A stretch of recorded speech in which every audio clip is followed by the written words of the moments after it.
Comme d'hab, c'est toujours les films que je vais voir complètement par hasard qui sont les meilleurs. Bonjour à tous, aujourd'hui on parle de la comédie Les Complices avec François Damiens, William Legbill, Laura Felpin, Bruno Podalides et même Vanessa Paradis. Le film est réalisé par Cécilia Rouault, elle a notamment réalisé Photo de famille en 2018 qui avait plutôt bien fonctionné, mais je l'ai pas vu donc je connais pas du tout son univers et je savais pas du tout à quoi m'attendre avec ce film. C'est le pitch qui m'a intrigué et surtout le côté humour noir qui peut aller avec, donc je me suis laissé tenter, d'autant plus que le casting est sympa. Les Complices racontent l'histoire de Max, un tueur à gages interprété par François Damiens. Il est au service d'une organisation secrète appelée la Loutre. Mais un beau jour, il va avoir un petit souci, il va se mettre à faire un malaise à chaque fois qu'il voit du sang. Donc pour faire le métier de tueur à gages, c'est pas évident, donc il va se reconvertir. Et pour ça, il va compter sur l'aide de ses voisins, Karim et Stéphanie. Mais bien sûr, son passé va le rattraper et les trois vont être plongés au cœur d'une impitoyable chasse à l'homme. J'ai trouvé ce film très bon et bien meilleur que ce dont je m'attendais. J'allais en grande partie le voir pour son casting et à ce niveau-là, j'ai pas été déçu. Tous les acteurs sont excellents, François Damiens il est impeccable comme d'hab, Laura Felpin ça fait plaisir de la voir au cinéma et elle s'en sort super bien. Mais celui qui vole complètement le show, c'est William Legbill. Il joue un gentil, mais un gentil un peu mou, le genre de personne tellement gentille que ça en devient juste insupportable. Il prend pas d'initiative, il veut toujours faire comme toi, faire ce que tu veux faire, il est tout le temps lisse, il va toujours dans ton sens, tellement énervant quoi. Bref, son personnage est super drôle et William Legbill le joue à la perfection. Tu le trouves trop mignon, mais en même temps, t'as tout le temps envie de lui mettre des claques. Le seul qui m'a pas vraiment convaincu, c'est Bruno Podalides. Alors pourtant c'est un très bon comédien, pas de souci, mais là il a vraiment l'air d'en avoir rien à faire. Le film est une comédie, mais avec un petit côté humour noir. Il va jouer sur l'opposition entre Max, le tueur à gages sans état d'âme et émotion, et de l'autre côté, Karim et Stéphanie, les voisins un petit peu foufous. Et ça marche bien, c'est super drôle. On a toute une première partie où Max essaye de mener une nouvelle vie. Il devient agent immobilier, mais il doit se sociabiliser avec du monde. Ça, c'est pas évident quand ta seule compétence dans la vie, c'est de buter des gens.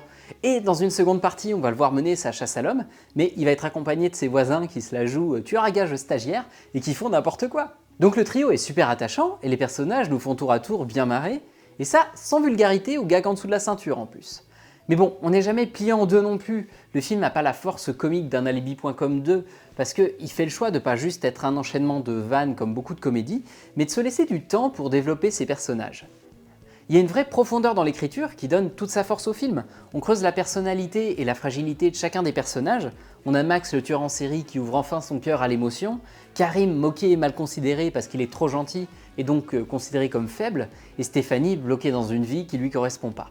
Et en plus, le film glisse des messages intéressants. Les rapports sociaux, les rapports de domination, les relations de travail, tout ça c'est pas mal questionné. En fait, la violence du monde du travail, froide et aseptisée, elle est mise sur le même pan que la violence du tueur à gages. Et ce film, c'est aussi un hymne à la gentillesse. Karim, mais qu'est-ce qu'il est énervant à être gentil avec tout le monde. Mais il nous énerve d'autant plus qu'il nous renvoie à nos propres contradictions. On sait qu'au final, c'est lui qui a raison. Donc ce film, c'est la revanche des gentils. Et ça fait du bien, ça en fait un film feel good qui est ultra plaisant, qui donne le sourire. Et ça alors qu'on partait d'une histoire de tueur à gages au départ. Grâce à l'écriture des personnages et aussi au jeu d'interprétation, on s'attache vraiment très vite aux différents persos et on est pris dans l'histoire, on a envie de savoir ce qui va se passer pour eux. On sait qu'il y a quelqu'un qui veut tuer Max, mais on ne sait pas pourquoi ni comment.